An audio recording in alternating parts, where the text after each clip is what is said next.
One.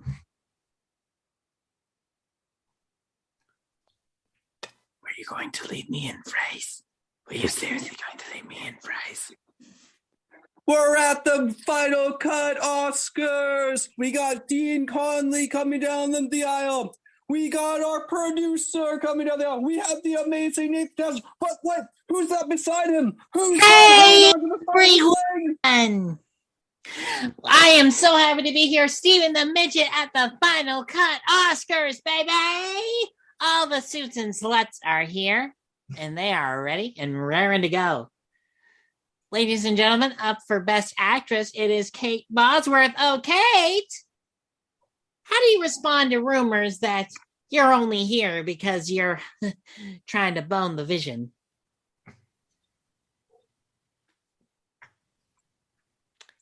Up. Who's this I see here? Do I see Nicolas Cage? I do, Mr. Cage. Hi, Steven the Midget. Final Cut, Director's Cut Podcast News. Tell me, how exactly does it feel to look like an emaciated woman? Especially I was Ghost Rider once. I'm sorry? I was Ghost Rider. I was the greatest Ghost Rider of them all. That's why I have people sign NDAs so they can't talk about my magnificent masterwork that I do behind the scenes. Uh-huh. But to the point where you look more attractive than Kate Bosworth? It's because I'm amazing. It's my acting ability slowly aging me like a fine wine. That's what I love about high school girls. I get older, they stay the same age. Creepy then, creepy now. Thank you, Nicolas Cage. Oh, who is this? It's J. Jonah Jameson. What's up? Oh, I'm so happy to be here on Final Cut Presents Director's Cut Podcast Oscars. I am going to be so excited. We're going to be giving away so many awards, especially for me, J. Jonah Jameson. Do you know I'm up for the Best Mustache Award? I don't even have a mustache. You want to know how that happened? Pure politics. That's how it happened. So tell me, if you had one more day to do anything, what would it be? I'd probably go make sure that my Spider-Man and my day is fine. We probably go to the park, have some Fenway Franks. Like old guys. By the way, we're New Yorkers. They wouldn't be called Fenway Franks. They'd be called the Yankee Dogs. Then I'd ask my publicist, Betty, for a half-cal low-fat vanilla latte. Then I'd make my errand boy Parker go and grab it. Okay. And tell me, what is it about your wife that you find sexually displeasing? What are you talking about? Well, she said you've been feral and fantasizing about spiders for about 20 years now. What? Of course not. I'm the best lovemaker there is. Why would you ever say that about me? Lucky guess? So we are here, ladies and gentlemen, for the greatest host ever award. At Final Cut Presents, the Director's Cut Podcast, the Oscars edition. All the suits and sluts are here. Let's read the nominees. The nomination for Host of the Year for Final Cut Presents the Director's Cut Podcast. He is a 30-year-old. Oh my God, he's old now. What the hell happened? He was a baby. This man is a 30-year-old family man. He enjoys long walks on the beach and fantasizing about a man with no balls. Please welcome the first nominee for Best Podcast Host, Michael Fraser. The pleasure is all yours. Oh, no, it isn't. Nobody's touched that thing in years, and for good reason. And our second nominee is the one, the only, number one fan of the Kate Bosworth and Adam Sandler fan club. Oh, Adam, you are so... Are you sure you want me to read this? Read it, yes. Okay. Oh, Adam, you are so dreamy. No. You are my perfect man. I love you so much, Mr. Sandler. You are the greatest in the history of the world. I wish to be you. I wish to be in you. Mr. Dean Connolly! I will sue if you ever read that ever again. Yeah-da-da-da-da-da. And our final podcast host, the one, the only, the man of 1,000 voices and only 3 of them different. A man who is so pathetic that he gets talked into doing intros when he has no idea what the hell he's doing each and every week. Ladies and gentlemen, the man who is just here to chew bubblegum and sit on his ass, Nathan Tasker. Yeah, thanks. I'm actually glad I got an intro this week. Normally people just forget about me. They say, do the voice, Nathan, do the voice. And people just forget that I'm a person. And I have needs. And I have wants. And I'm so happy to be nominated for this prestigious and lovely award that we just thought of out of the corner of our ass. Like it's even the dirtiest part of our ass, but I'm so happy to be nominated for it.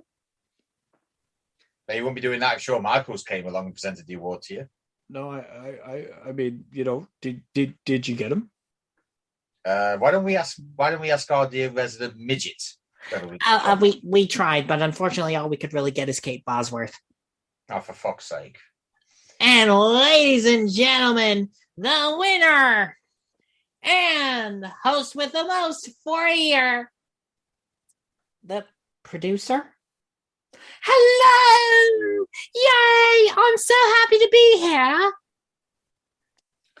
I want to say to each and every one of you that this podcast will become even more boring, even more hand-holdy, and even more pathetic than normal.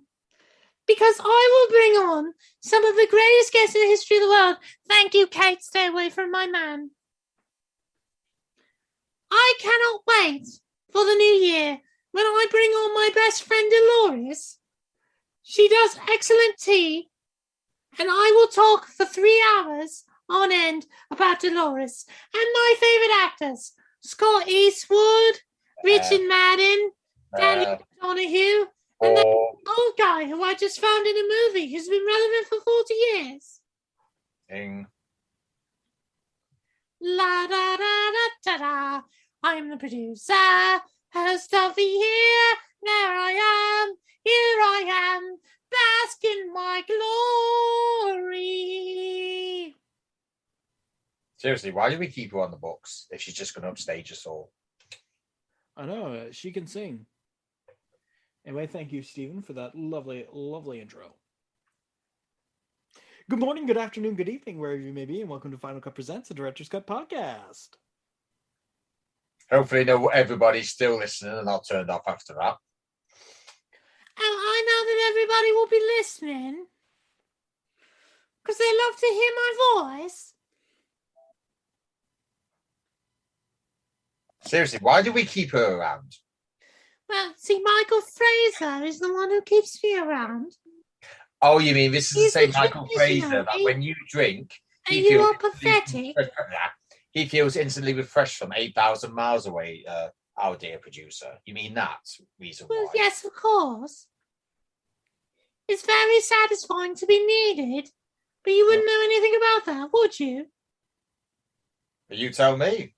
You just wait until we hit famous. I'll get all the women I love. Exactly. You've already got Kate Bosworth. No, I would rather have a samurai sword chop my gentleman sausage off than that ever happen. Ooh. Well, that would be something interesting. If you all would like to see someone make a movie of that, oh God! please make sure you know that what? you I miss Vince McMahon. Can we please get Vince back? You actually want Vince McMahon? Yeah. Why in the hell do you want Vince McMahon back? Because at least he's not boring me. And everyone else. I get it. I bore you now. What about my needs, Dean? You get your needs in the bedroom. I don't know why you want about anything else. I mean about my opinions as a creative and a visionary. I am the visionary. Right, and I'm the person who put the vision in your head. So really, when you have a vision, you have to thank me, the producer. Do we thank you? I'm not really sure. That's why I've written my own thank you song. Thank you, Mel, you are so much better than Dean. You are the greatest producer in the world. Dean cannot be the visionary without you. And Fraser, he wouldn't be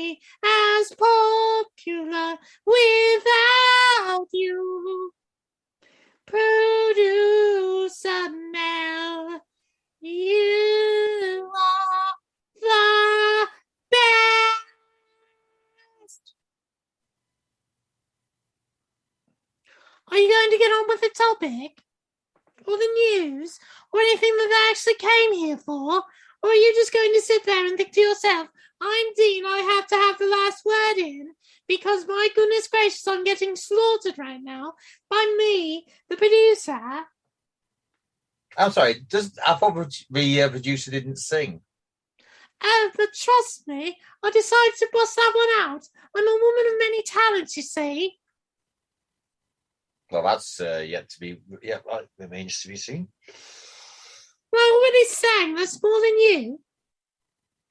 Yeah, but I'm tone deaf. I don't care if I sing. But to be honest, do you really want me to subject the ladies and gentlemen, boys and girls, children of all ages to that? I think they would love to hear you sing. Oh, believe me, everybody, you don't want to hear me sing. I am kind of like that. It's a small world after all. It's a small world after all. Usually this is the point where the producer lets us get on with the show and I go and ask my co-hosts their opinions on certain things that I am actually going to report. So if the producer would like to leave us be. Well, thank you all for listening to Final Cut Presents a Director's Cut podcast. Is she gone? I think so. On behalf of myself, we do apologise for the producer. She always outstays her welcome, bless her. Well then, gentlemen, since I have literally been back an hour from London, and by the way, I do enjoy London a lot. Go back there, went for 2 days, absolutely loved it. I've only had time for 2 topics. I ain't got any news. Actually, this will make you two laugh because this was last week, so I couldn't do it last week when we were doing our gaming special. I can't believe I'm saying this.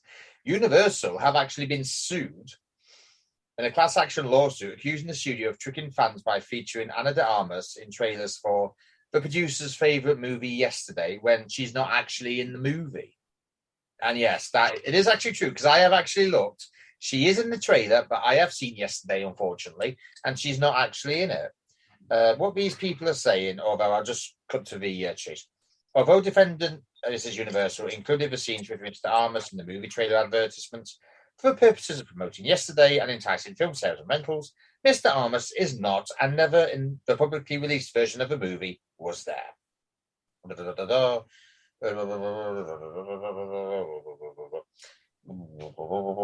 Here we go. Unable to rely on fame of the actors playing Jack Malik, which is Hamish Patel, or Ellie, which is played by the producer's secret crush, Lily James. Lily, how yes. I love you. You do love her, don't you? I really do.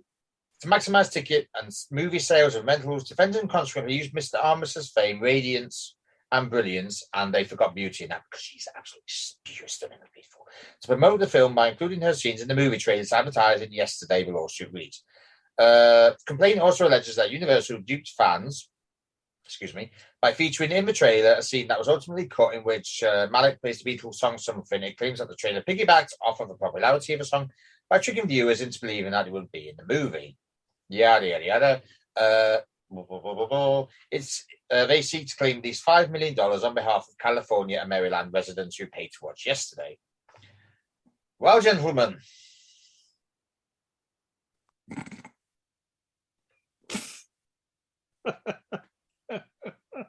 Exactly.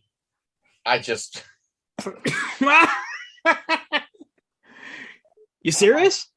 Yeah, serious. It should be really 2 questions. 1, do they have a case? And 2, how stupid are Universal? Oh my God. Okay, so regardless, I'll tell you who looks good in all this, and that's Ana de Armas. I'm sorry, regardless of how this goes, she's going to make herself out to look like a queen here. She more than deserves it, but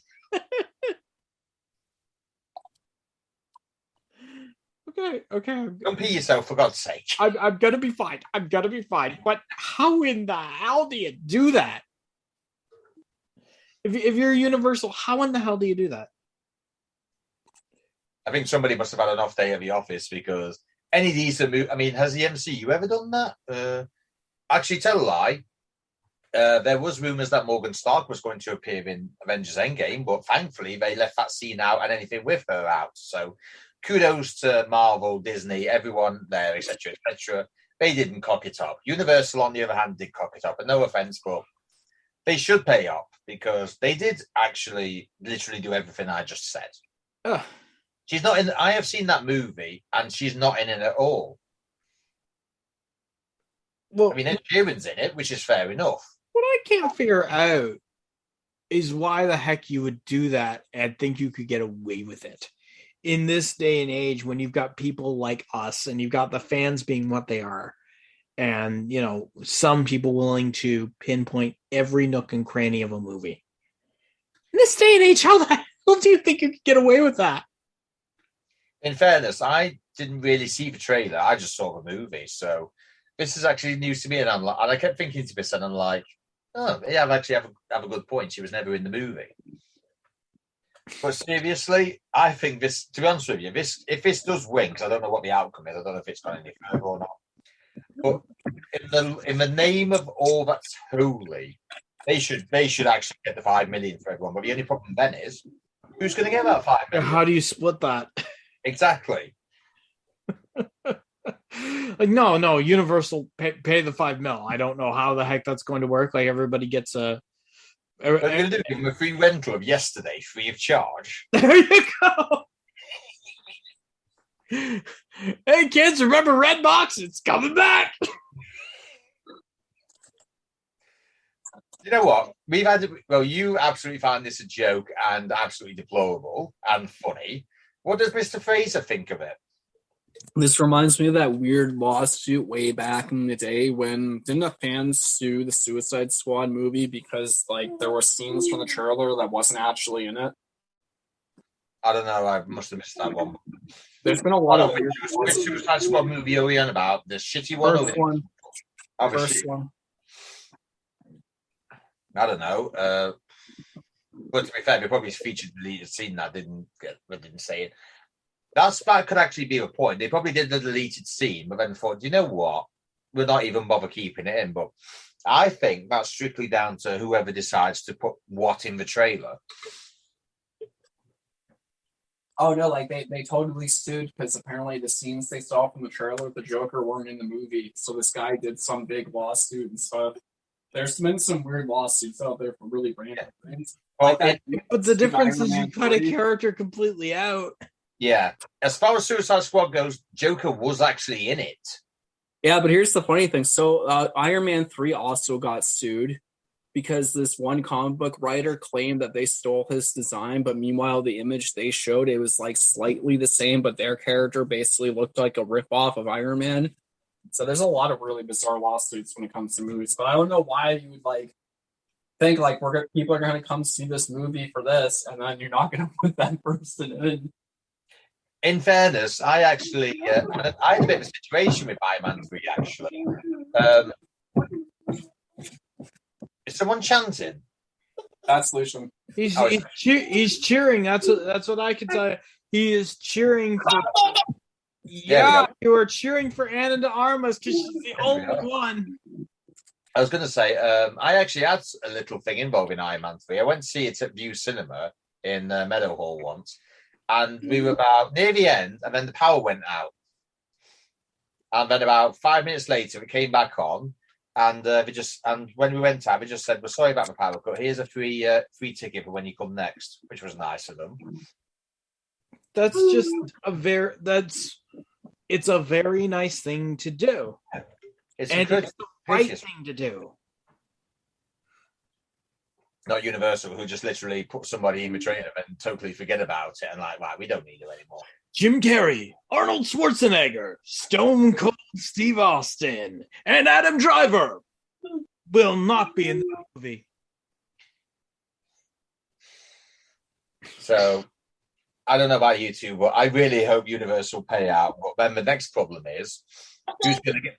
I think at the end it was actually for two lots of states, but at the same time, shouldn't it be for everyone who rented it under the presumption that Anna de Armas was going to be in it?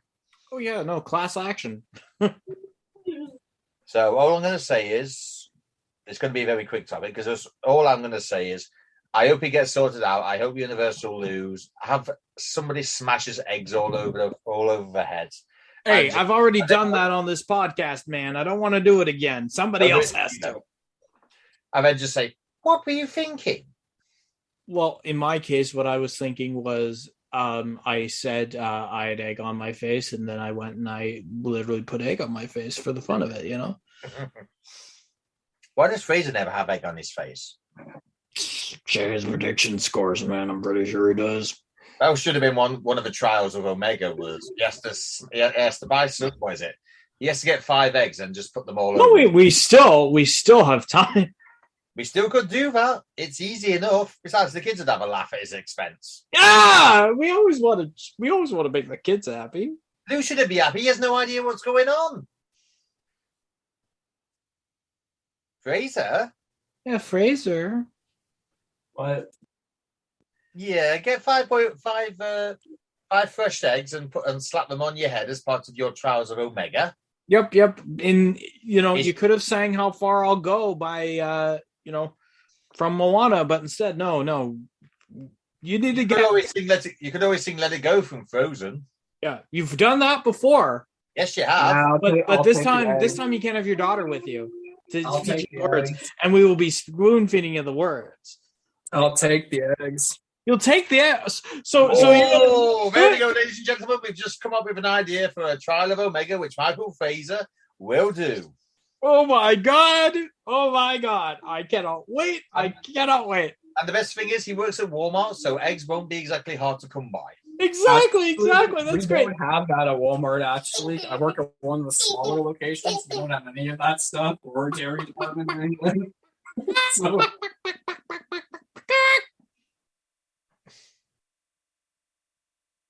By the way, Fraser, have you seen Kingsman Secret Service? Isn't Taron Egerton's character called Eggsy? Yes, I remember Eggsy. So when you actually do it, you will be known as Eggsy from now on. I'm fine with that. I like those movies. The movies are better than the comics, so.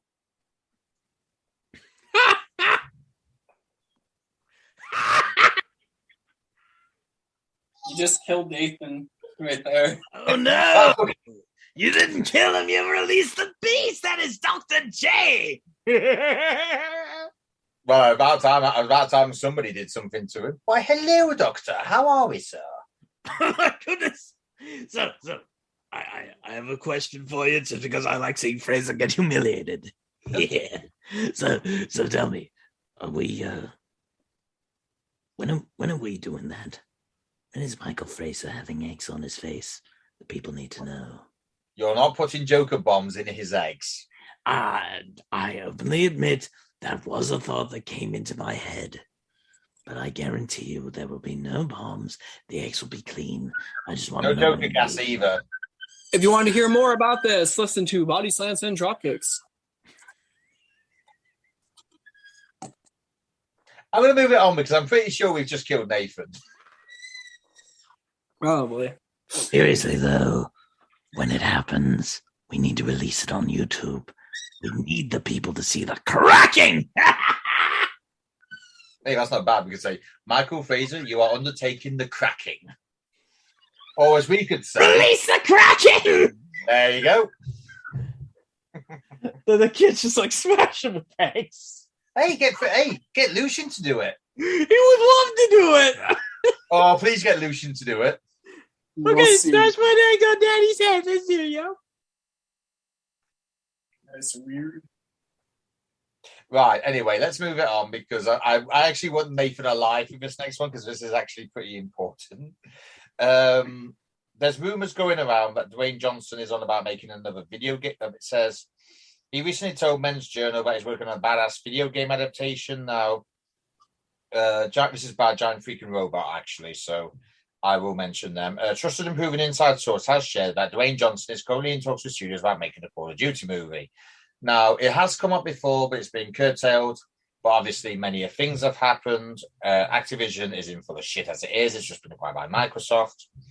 So basically, many things can lead up to it. And as obviously Dwayne Johnson is a savvy businessman, he has obviously seen the opportunity to get on board for a Call of Duty movie. Da, da, da, da, da.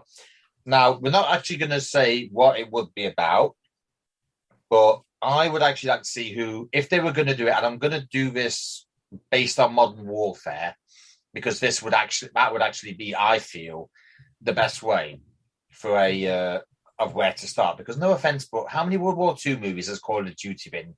No offense, but I swear to God, if another one comes out, I will boycott that franchise. Every single World War II or World War I game that is Call of Duty based, I will never buy.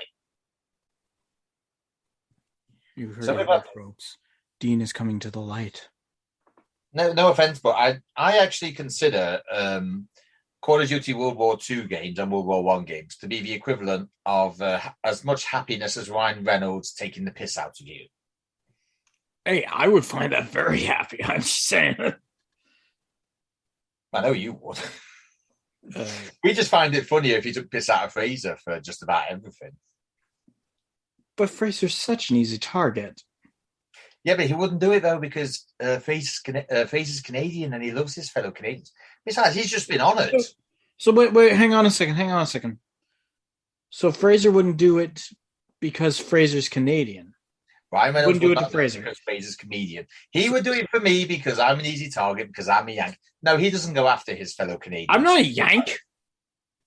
No, he doesn't go after his fellow Canadians. I'm Ontarian. What else? I'm Ontarian, so he wouldn't go after me. He'd be attacking you. And then I would just literally come back with every single thing I've already got planned for him when the time comes. So, gentlemen, I know Nathan isn't really a Call of Duty guy, but it's not really gaming it is gaming as such, but it's more gaming movie casting. So I thought we could cast, based on Modern Warfare, obviously, because me and Fraser have played them. I'll say Captain Price, Soap, General Shepard, who would be the enemy, who would direct it, who would be the musical composer, and who would be like to have on board, etc., with producers, etc. So the only thing I can say for Call of Duty, because I legitimately know nothing about it, so thanks for the podcast off after the intro. That's, thank you. I really needed that. But for musical composer, I'm going to throw it out there right now. You want Hans Zimmer. Now, normally I would agree with that. However, I don't know if he's done any movies as such, but I would actually like regular Call of Duty composer Jack Wall to give it a try. Oh, you can have Jack Wall as a contributing composer. Or consultant even. Yeah. But if you have Hans Zimmer do the music, you can have Jack Wall as consultant, just so Hans knows the type. Yeah. Hold on. Hans Zimmer did Batman v Superman: Dawn of Justice with Junkie XL. So yes, he did. So why doesn't Hans do one for say Price, etc., and then Jack Wall do one for every time Shepard's on, like they did with Batman v Superman? That works. That's what I feel has actually made it great, because I believe Hans Zimmer did Superman, did Henry Cavill's part, and Junkie XL did everything Batman like. So I know everyone probably doesn't like Batman and Superman, but the one thing you cannot argue is that Hans Zimmer and Junkie XL did a grand job on the music. Yeah, they did. They really, truly did. But anyway, I will podcast off for me. I'm going to go and just relax, which is awesome. But to be fair, Nate, you can actually have your say about who you think would be not so much a good soap, Captain Price, or... I mean, to be fair, we could even have Dwayne Johnson play General Shepard of sorts. We'll see. I don't know anything about Call of Duty, so... General Shepard is the baddie. Okay. He's one of the baddies in the Modern Warfare saga, but I was actually thinking to sort of take it away from when the games were actually released, kind of make sure that we have characters that are basically have been in Modern Warfare, but sort of keep it in turn with natural, history as it is now. So I would say let's say Dwayne Johnson for General Shepherd, because let's face it, Dwayne can play a villain when he wants to. Yes. And he is kind of a hard ass. I mean, just look at Hobbs when he played Hobbs in Fast Five. Perfect General Shepherd. So, as far as Captain Price and Soap, Fraser, Yeah. do you agree with Dwayne for General Shepherd? Yep. All right, then, since you've played Modern Warfare, how about we start off with Captain Price and Soap? Let's see. For Soap, let's see. You need someone who's experienced doing those kind of movies. In fairness, I wouldn't mind Kevin McKidd playing Soap, because I should point out Kevin McKidd is actually the guy who voiced Soap in Modern Warfare trilogy. That would work pretty well. He'd be able to do all the same stuff just in live action. Yeah, and it will also be a case of he knows that character better than anyone. Yep, and that's the kind of cast you want that knows your characters inside and out, just like they did for the latest Mortal Kombat. Yeah. Well, we could practically say that for Soap. What about Captain Price? Nicolas Cage. Oh, fuck no. No. Do not. Nicolas Cage. I've just had a great weekend. Do not depress me with Nicolas Cage as Captain Price. Nicolas Cage, Captain Price. Right. You know I love your opinions, Fraser, but right now I am going to overrule that one as ridiculous. Hey. I want to know why he wants Nicolas Cage as Captain Price. For people who haven't played Call of Duty, which is like me and two others, I need to know who this person is if I want to be invested in the movie. And, if Fraser can plead his case. Nicolas Cage has countless movies of doing combat scenes. He has no trouble playing characters that have gone through extremely stressful situations. You've seen Cage's gun work. You've seen his driving work and stuff. You've seen roles where he doesn't speak and yet he does have a presence to him, even though it's Nicolas Cage. You've seen the stuff he's probably done in the movie Mandy. You've seen this, if he needs to go full Nicolas Cage, like it's in Willy Wonderland, you kind of want somebody that can go from zero to whatever whenever the situation calls for it. Yeah, but what he's neglecting to mention, Nathan, is that the fact that Captain Price is English. Yeah, Nicolas Cage, perfect. He's not. He could not do an English accent. I'm sorry. No. Nicolas Cage is perfect. No, he's not. Nicolas Cage does he's it not all. Perfect. Nick Cage. More like Dick Cage. No, if I was going to pick someone, Right, exactly, because Nicolas Cage has a giant package, which is what you want to find in your drops in Call of Duty. No, I can see it. Now, do you know what? I've got a better idea. And what are you still doing here? Are you supposed to be You watching mentioned about English people, and I thought to myself, why not Richard Madden? Oh, God, no. No. I have a better idea for Captain Price. Robert Downey Jr. English, Fraser. English. No, it's Sherlock Holmes. He's American, who can do a decent English accent. No. I have one better than that. Idris Elba. Why do you always have to go back to the Idris Elba train, man? That guy's overdone, man. But to be fair, Captain Price is older. Hold on a minute. He was a young lieutenant at Pripyat. So I think if you put that on about 30 years, he'd literally be around Idris Elba's age. Yes, I know there's the whole, Captain Price was right. So what? For live actions, you get the actor best for the job, regardless of authenticity. And no offense, but Idris Elba was Black Superman. That's all you need to know. Not to mention, Dwayne has worked with Idris before, so that would also be a deciding factor.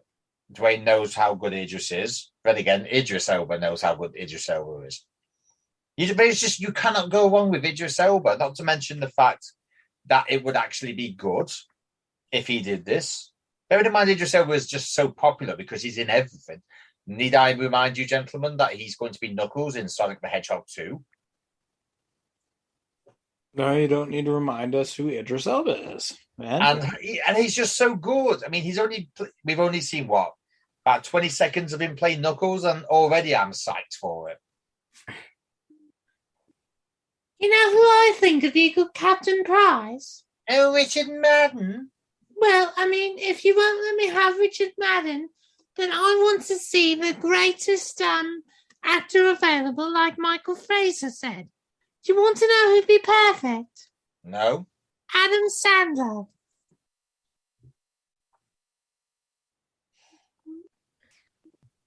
Wouldn't he be perfect, Fraser? Yep. I'll tell you what, let's get Kenny Omega to play General Shepherd, and at least me and Nathan can have the pleasure of watching Idris Elba put him out of his misery. There you go. Kenny Omega can do it all.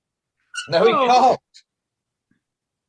Shawn Michaels for Shepherd. There you go. Yeah, all right. You know what? I would actually like to see Shawn Michaels portray someone who. Well, actually, saying that in Call of Duty, there always is an intro where you have to run a course. I know it's true in some, because it's true in just about all the Modern Warfares, I think. So I would actually like to see Shawn Michaels pop up in a cameo as I'll say boot camp leader who puts you through your paces in the firing range. And he's already got experience. He was Luke Trapper. He did the Marine, so it's not as if he's not had a bit of training for it, so he'll know half of what he's going on about anyway. But I should point out there is another reason I chose Idris Elba, because believe it or not, Nathan, Idris Elba actually voiced, I think it was Tank in Modern Warfare 3. So again, not only are you paying homage to the fact that Idris Elba has actually voiced someone in Modern Warfare 3, but it would also acknowledge the fact that Call of Duty can get really respected and really very talented actors / voiceover artists. I would suggest a cameo from Mr. Nathan Tasker as well. Thank you. All right. Now, when am I getting shot? I thought you could portray Stephen the Midget on TV. Oh, perfect. Okay. How would I do that? I tell you what, you could do. You know how in Spider-Man Homecoming, where it's like Captain America does that speech. Maybe you could do a speech about the do's or don'ts of military warfare. Oh my! So, like, say, you could do. Do make sure you cock before you shoot. Never foul. Do make sure you cock it back before it blows. Yeah. Otherwise, you're going to end up in a really, really bad situation that you're going to have to explain later, and it involves shooting blanks. Number 2, make sure your gun is loaded with actual bullets. Make sure you don't actually point the gun at your head. Either of them. It was a bad experience in Cabo once. I feel bad for Mr. Fraser. What else could we do? Oh yes, hold on, Fraser. You've played Modern Warfare. In fact, you've played a lot of Call of Duties. What would the first bit be about? What would the drill instructor say? I'd want the drill instructor. Boys, we're gonna make $1 billion yet again. So why is it always you guys come back? Don't you have like girlfriends and lives? Why are you just sitting there on the couch taking up space? I bet you never even held a gun.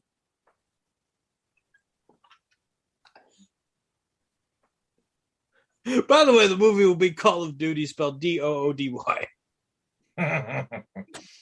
This will be a Final Cut production. Yeah. I'm voicing everything of Call of Duty, the movie, starring Idris Elba, Dwayne Johnson would be with.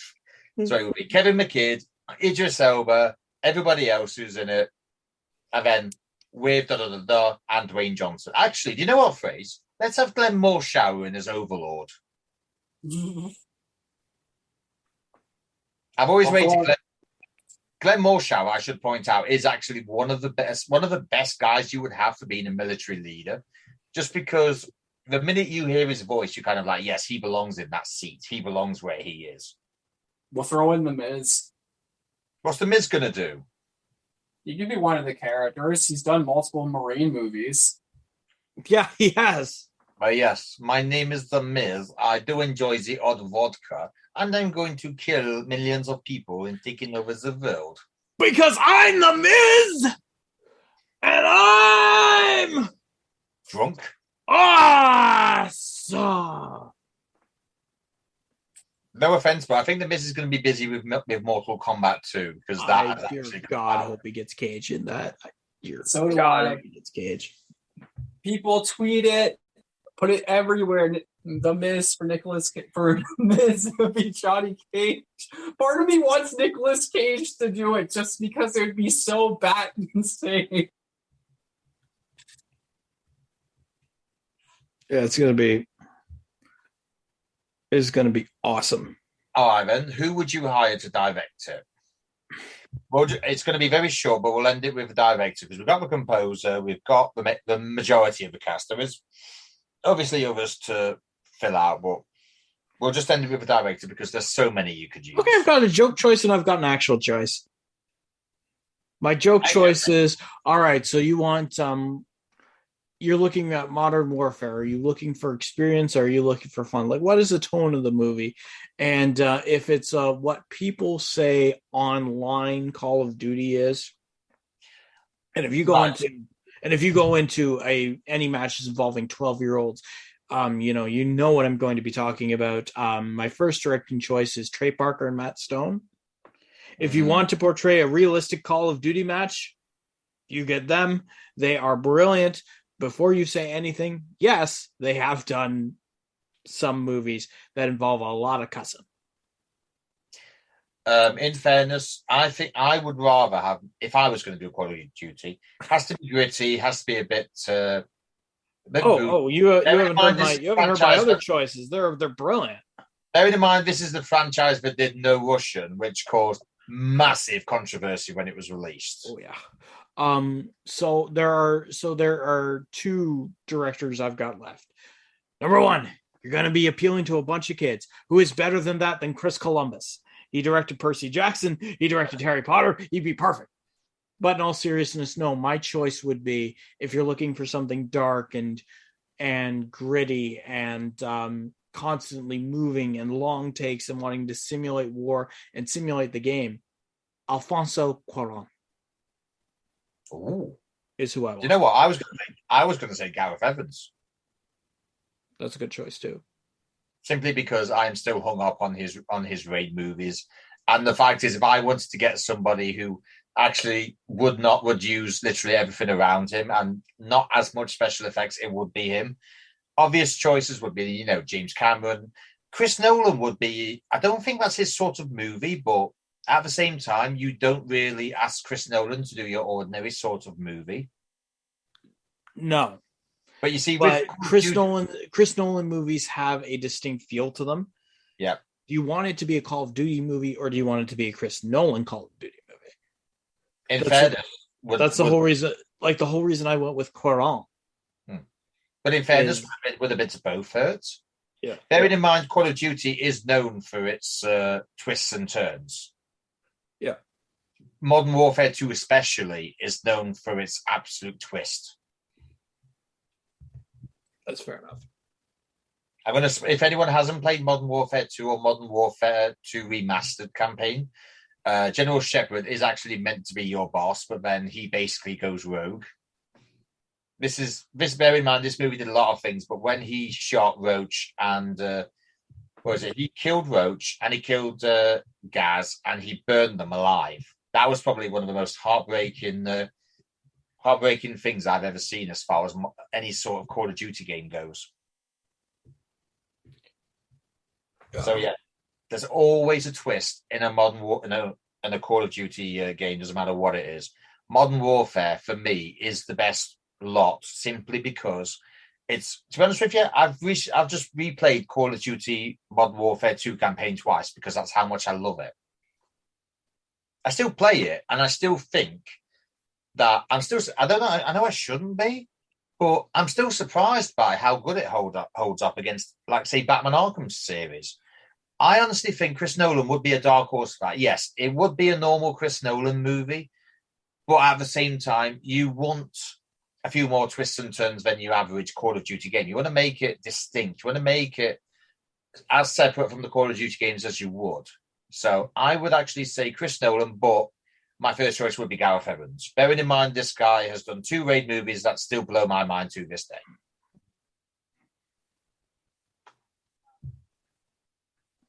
So go on, Fraser. You haven't really said who you want. Well, Dean, you're pretty passionate about this, so I think the person I would want for this would be, if I can find the name, Gareth Evans, who did the Raid. I've literally just said that. So you both say Gareth Evans. Yep. So that's why I didn't really say anything when Dean named. I'm the only one who's going with Coran, like a pick out of left field, for winding stuff. But in fairness, I know of Coran's work, and I do know that aside from Harry Potter film he did, he has done Children of Men, which is absolutely brilliant.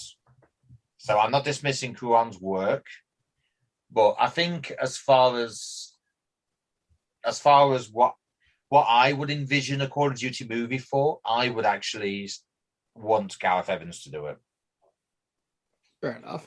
But obviously, everyone's visions of said movies are different. I mean, Netflix has recently started to do work on a He-Man live-action movie. Personally, I think that'll suck, but I've had my vision of He-Man for years. I mean, you two even know what my vision is to a point.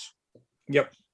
And no offense, but I don't even know who they... In fact, let me just find out who they have picked. I'll just look on here and see if I pick. But I have never heard of this guy before. He-Man... No, that's Revelation. Not what. Kyle Allen from West Side Story has been cast as He-Man and Prince Adam. That's all right. The film is expected to begin production this summer and will be directed by the Nee brothers, who did Lost of City, Band of Robbers, with a script by Nees and David Callahan, who did Shang-Chi. But to be honest with you, I don't even know what they'll do. But to be honest, I predict it will suck. All I need is a studio, my imagination, Chris Nolan, Dave Bautista, and whoever I want in my cast list. I can make a movie better than Netflix. I will promise you that right now. Yeah. Well, you can at times. Here's the thing. You have had Netflix make great things. I'm not going to deny that. I'm sorry. Army of Darkness with Batista was great. If you're taking away all of Netflix's best assets, then of course you can make a movie that's better than Netflix.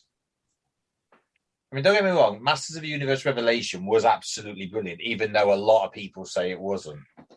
I genuinely enjoyed it, but I truly don't think they can look on Revelation and think, you know what, we can do a live action about the same as that, because I truly don't think they can. Because every single time they'll think about doing it, they'll just think, is this better than Revelation, or is it the same as Revelation? Should we do it differently? I mean, don't get me wrong, it's nice that they actually do have a He-Man in it, but I mean, who's your Skeletor? Who's your Evil Lyn? Who's your villains that you're going to have in it? Yeah, I'll give you that one.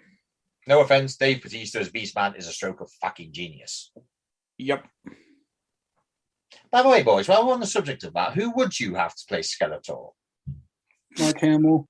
Yeah, there's only one choice.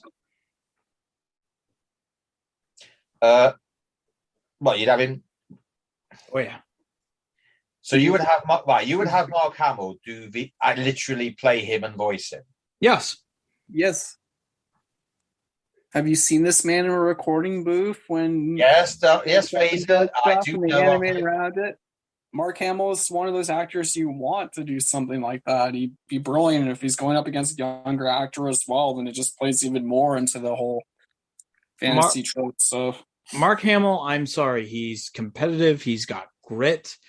And more important than that, he will give, especially after doing voiceover work for as long as he has, he will give 110, 120%.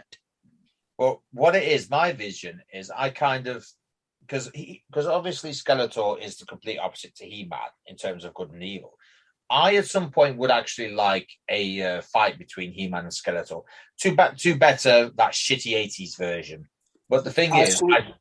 Interesting enough about that 80s one, originally they did have a more elaborate fight scene. They were preparing everything, and then they basically pulled out last minute. Yeah, that's why it sucked badly. But don't get me wrong, if there was something like, say, Fantastic Four and Rise of the Silver Surfer, where we have someone, say, not so much Doug Jones, but someone in the mold of Doug Jones and have Mark Hamill voice him, I would be down for that, because then I can get two things I want. Mark Hamill voicing him and the fights that I actually do want. Is it a bit too much is it a bit weird? Not so much weird, but is it a decent choice if I suggest Kissing Booth's Joey King as Teela? No, but I'd like to point something out, though, which I feel like a lot of fantasy movies and stuff is lacking now. Okay. Lord of the Rings won countless awards, was brilliant, had a great director all the way through, envisioned everything, nothing was pulled any punches in every fight scenes and everything, and I feel like a lot of works don't pull that now. If you do a He-Man one, like, you need to pull out all the stops for the different types of battles he would have, you need to chew the hell out of that scenery, you need, like, somebody that's, like, crazy passionate about it if you really want to get, like, a good story going. That's why you hire Chris Nolan and his entire team.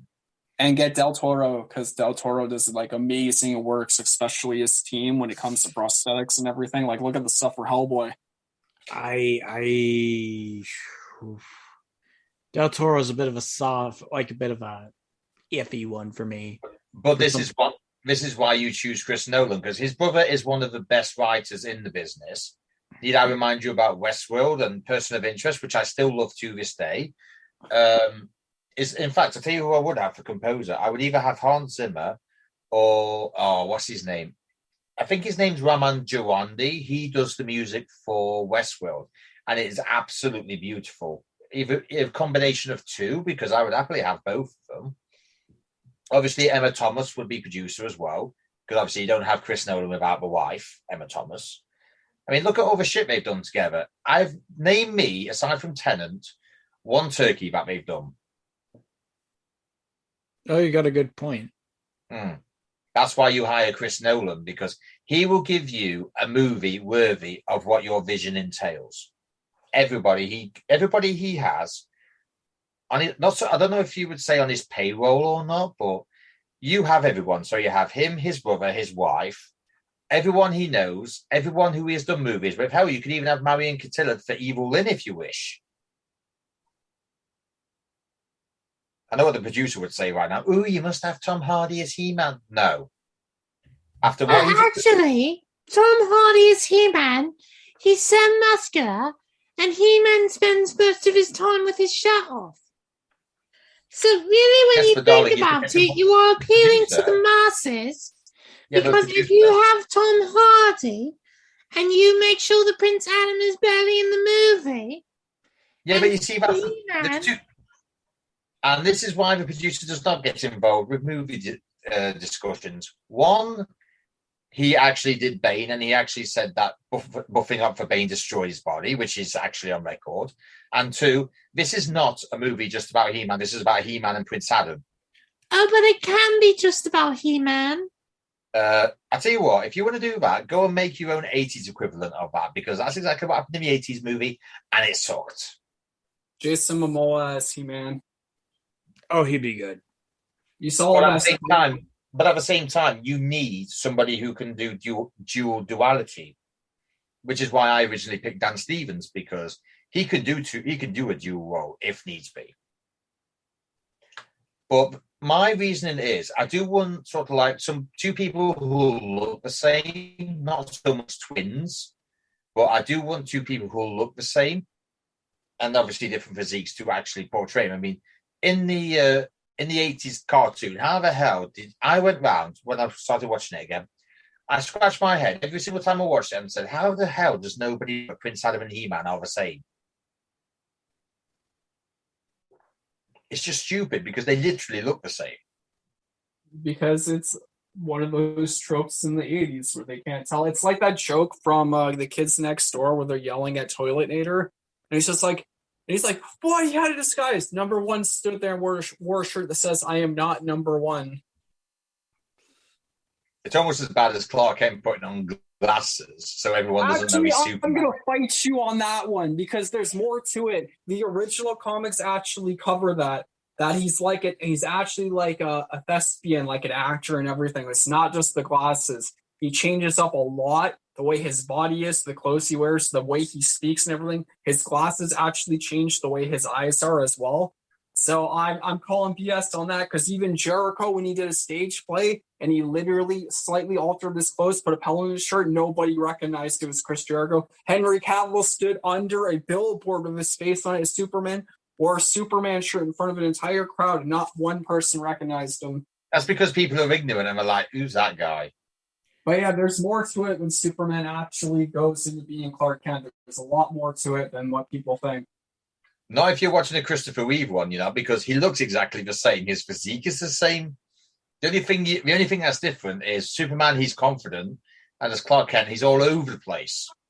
Yeah, but that's different. That is like in the 80s movies. A lot of the movies don't put in the full thing like the comics do, because the comics actually break down everything he actually does as Clark Kent to throw everybody off. So, all right, what about Henry Cavill as Superman then? It's not Superman, He-Man. Actually, I would love for him to be He-Man because he'd be amazing as it. And you've seen his duality as Clark Kent, Superman. I kind of wish they would have pulled more on the duality between it because I feel like he would have done well. So I'd even go with Brendan Roth. Brendan Roth is the perfect example when it comes to Superman as well. Him and Henry Cavill. Yeah, but Henry Cavill is absolute mint. Plus, he has a collection of swords to collect. Apparently, there's a rumor that he might portray the lead of Connor McLeod in Highlander. Someone actually asked him, "Are you just collecting swords?" So why not put him as Prince Adam? Therefore, he can add another sword to his collection. He has proven himself as Geralt. So there you go. You know who I'd want as Randor, though? I'd want, what's his name? Viggo Mortensen. Man was amazing in Lord of the Rings. So who's Viggo Mortensen playing? As King Randor. It is a great choice. All right, how about Queen Marlena for Kate Beckinsale? That's fine, too. That's fine. So what about Evil Lynn what about Marion Cotillard playing Evil Lynn? She's devious. I know who I'd cast, but all right, come on. So, this is a discussion phrase. There might be a bit of mocking, but if it's a good choice, there won't be. Helena Bonham Carter. She was Bellatrix Lestrange in Harry Potter. Not watched it. To be fair, when I was growing up, it was a case of do you like Lord of the Rings or do you like Harry Potter? I was Lord of the Rings because that's more my thing. Helena Bonham Carter, just so you know, is a very established and very well respected stage actress. It would depend. Look at Helena Bonham Carter in off the top of my head, Bellatrix Lestrange, as Fraser said, Nanny McPhee. That was Emma Thompson. So I mean, Helena Bonham Carter has a lot of range, but part of me wonders: is Fraser just picking Helena Bonham Carter for his wife? Jesse would kill me of dementia, but she's an amazing actress. I can't lie how good she is. Think of this way: on Harry Potter, whenever she did her scenes, apparently the director had to tell her to tone it down because she was being too sexy. She was the Red Queen in Alice in Wonderland, Lady Minerva in Getting It Right, Lady Jane Grey. Nathan. Yep. And with Evil Lynn, you want range because you saw even Revelations. Remember when, spoiler for Revelations, when she has the cloak and everything and she's coaxing them into doing the job for her and everything?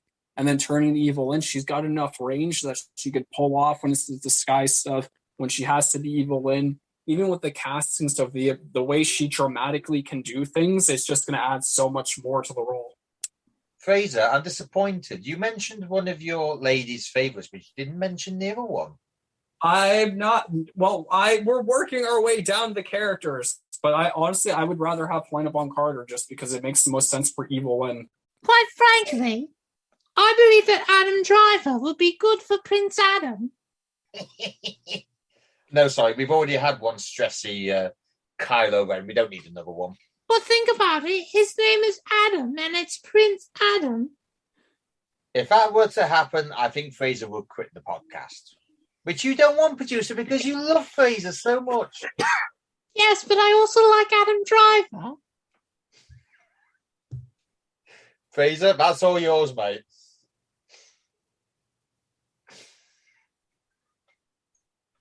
Do you want a little bit of Kylo in your Adam? I think Fraser's left. My goodness gracious, all right. So anyway, I believe... Yeah, he's in trouble. He forgot the one that, in fact, he forgot the two most important people in his wife's life. Emily Browning and Elizabeth Olsen. Well, that's true. He did forget those two. Yes, he did. I actually think Elizabeth Olsen might be a good shout, you know. She might not be bad. No. What the heck? Cast her. Yeah, one problem. Marvel commitments. Hey, you know, she is probably good to do this for around like 5 or 6 years. She could totally do Masters of the Universe in like 5 years. Well, saying that, I do actually have plans for a She-Ra, so maybe Elizabeth Olsen could be a She-Ra. Oh, well, she'd be perfect. Now, are you going to do a scene where she makes up with Adam Driver? You do know She-Ra and He-Man are brother and sister, right? No, I don't watch He-Man. And that is why you will fail at this, because they are brothers. They are brother and sister. This is not Game of Thrones, where incest is natural.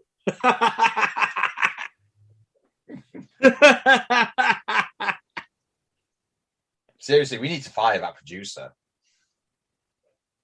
Man, Fraser's keeping her on payroll. Yeah, saying that, the producer let go of Dr. J in her little quiz.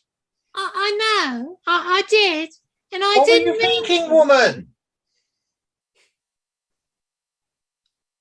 I always said she was mad. She had to prove that point. You take one of the most likable things about the podcast and you break it, and you hope that your team can find something better. It's the Vince McMahon rule of releasing. When did you know anything about Vince McMahon? Well, Michael Fraser told me all about Vince McMahon. Did Fraser also tell you that Vince McMahon thinks he's his sweetie boo and Fraser is his number one fan when actually he's his -1 fan? I only heard about the parts about the number one fan. I'm afraid I didn't hear the parts about the sweetie boo. Oh yeah, apparently Michael Fraser is Vince McMahon's sweetie boo. Really? Well, congratulations, Fraser. And then you shouldn't object to having both Adam Driver and Emily Browning in the He-Man movies. You kidding? Jessie would literally thank us. She would kiss our boots if that were to happen. Right. I want to make sure that happens. Where is our Fraser? I don't know. We've just been quietly. seeing the crap out of him for the last 5 minutes. And he doesn't even have the decency to respond.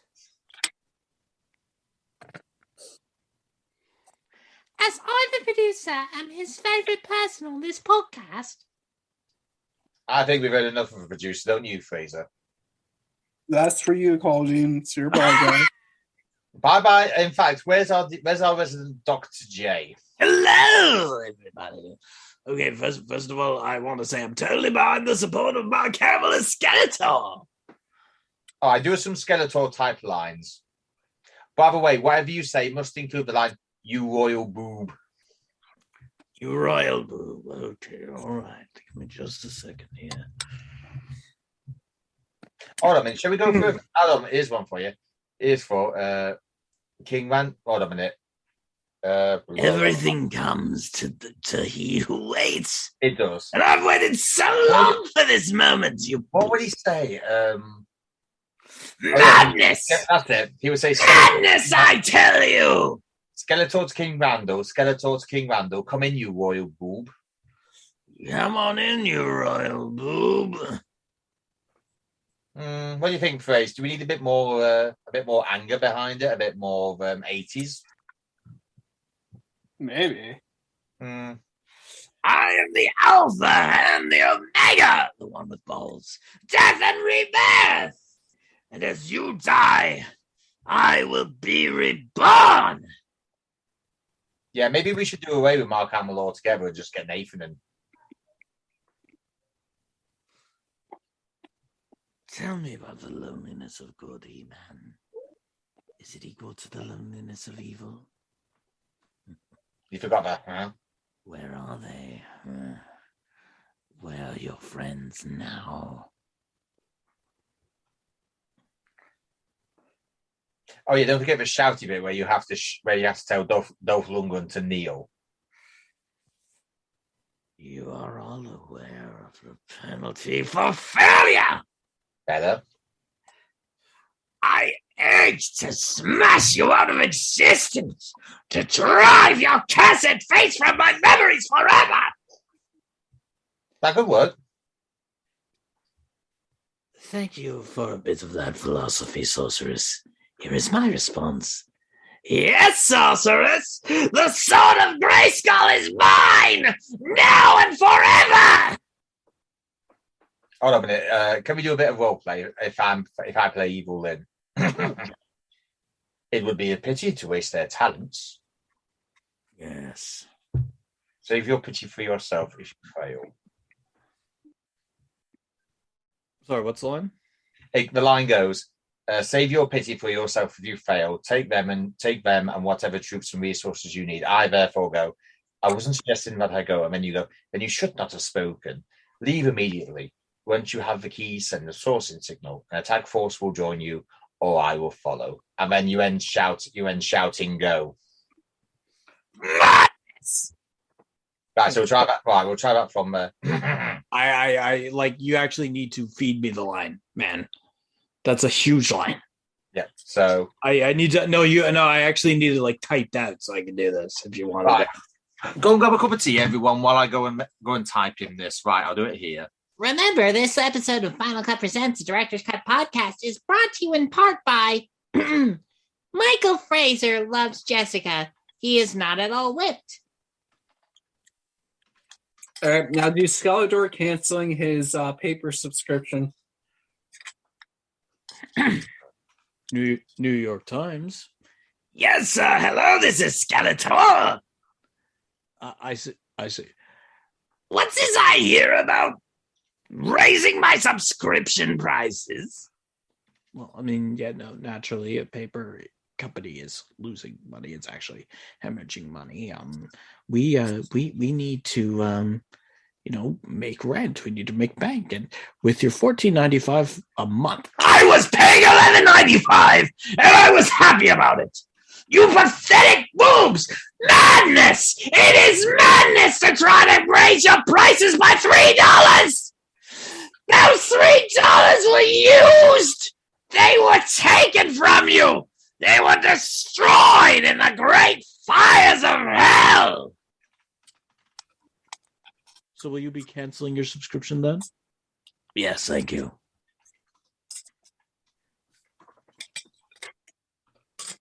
Sorry, what else do you want, Phrase, while he's feeding me stuff? What else you want? All right. Skeletor having to sit down with J. Jonah Jameson.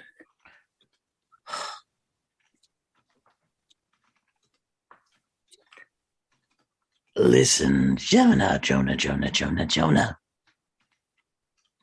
About this whole spider thing. It's weird. The whole thing is weird. What do you mean by weird? Look at you. You and your mutant face. Mute body and beautiful cloak. By the way, what is that? Is that Jevadine? It's actually it's synthetic. Got a synthetic cape this time. It was madness to try to get a real one. Have you seriously looked at those prices? $92! $92 for an accurate wig and headdress. Crap, don't care. Anyway, Spider-Man is one of the most biggest messes of all the world. You wouldn't be here today if it wasn't for Spider-Man. Actually, I wouldn't be here today if it wasn't for Prince Adam. Prince who? Never heard of him. Adam Driver. He's the guy who always goes around with a lightsaber going whack, whack, whack. Coward! Traitor! Madness! I see. So you're not here because of the webhead, but you were here to take this meeting with me because of the webhead. Me, J. Joe Jameson.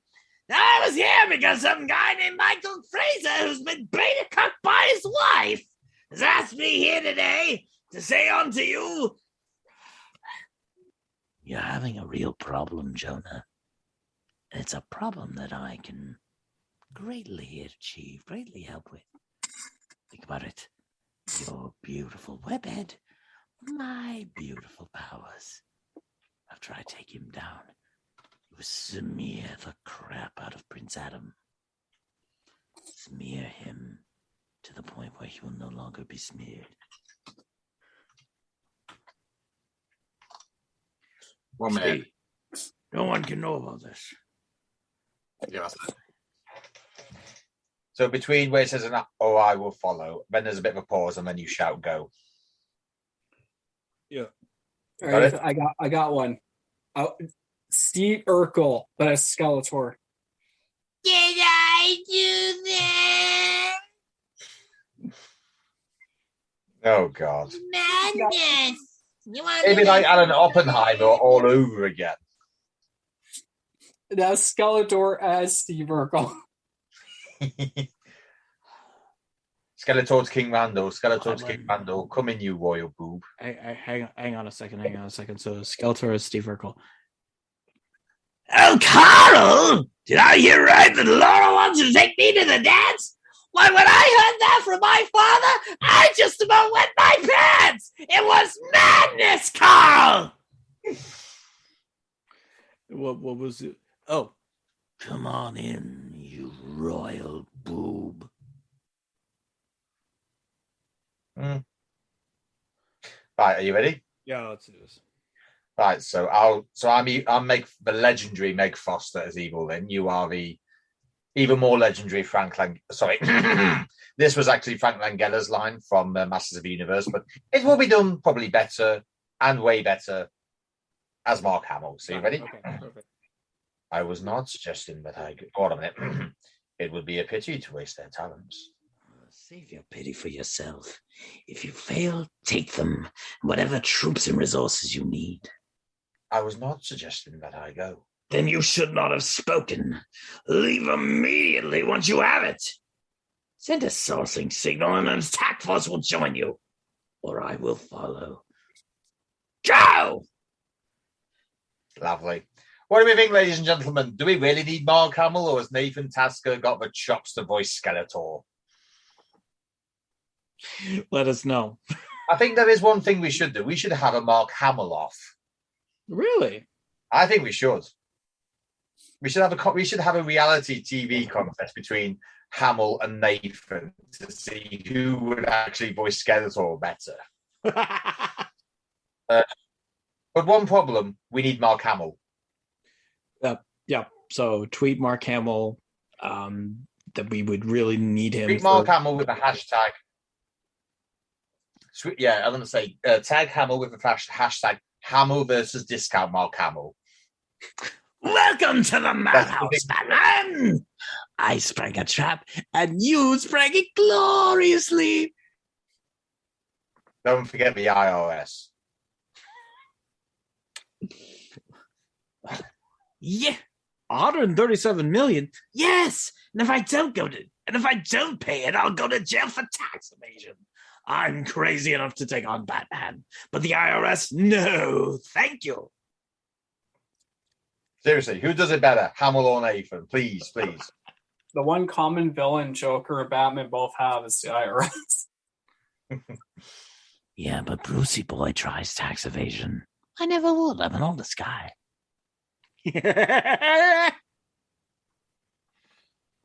Are we doing anything else? You were the one who said come up with a name. Like you just had Skeletor go off for about 30 minutes. Like, hey, I don't mind. I actually enjoy this.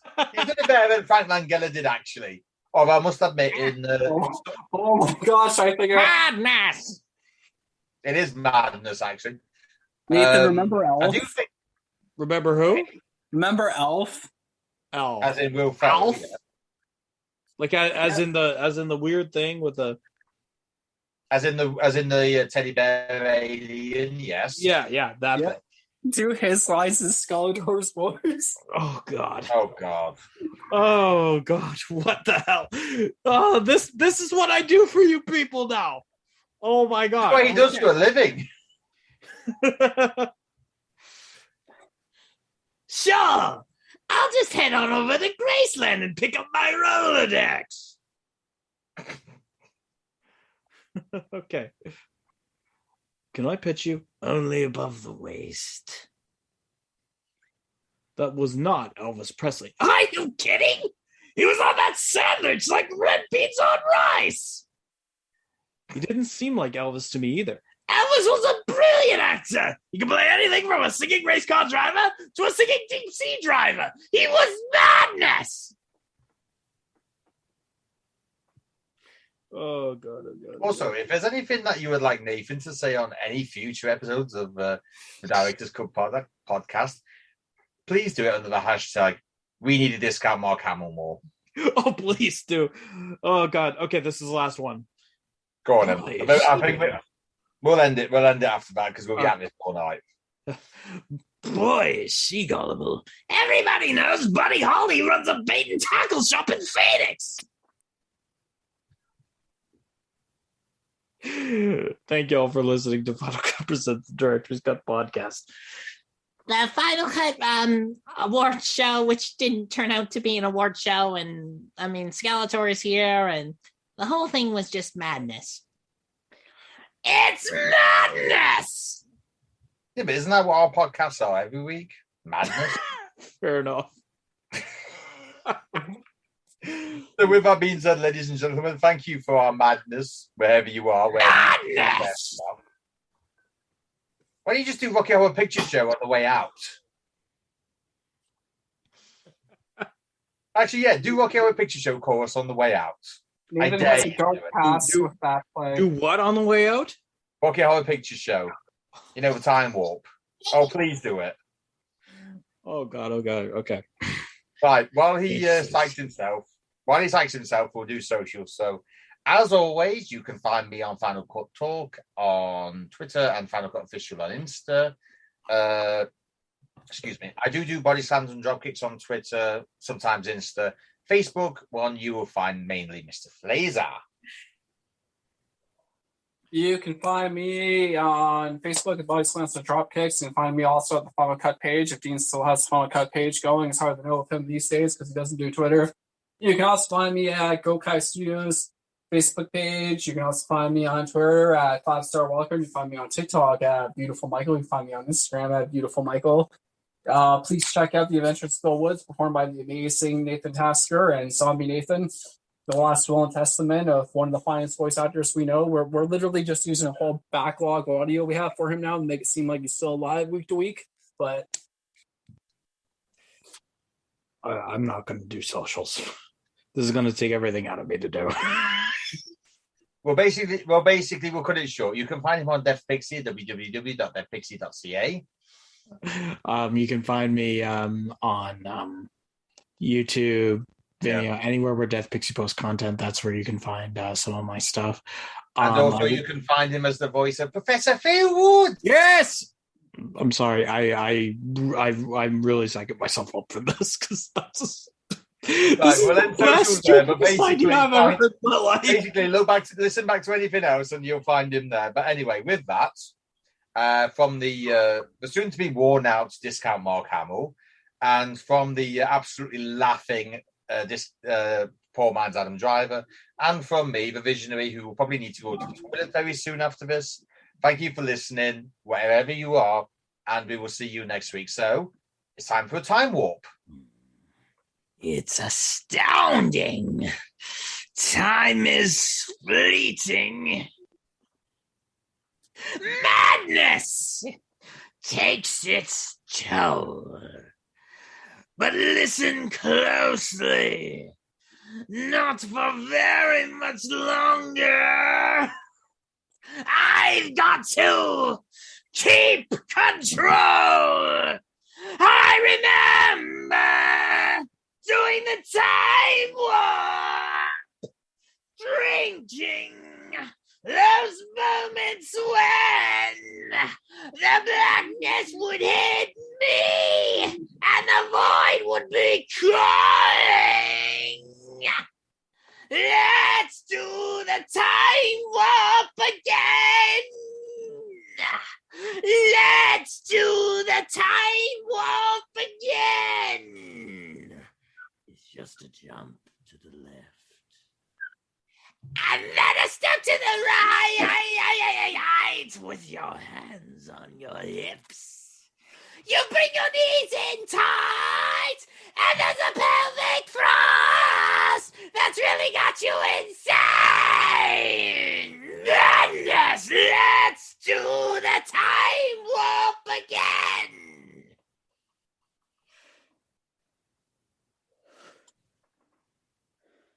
And on that bit of madness, thank you very much. See you next week. Goodbye.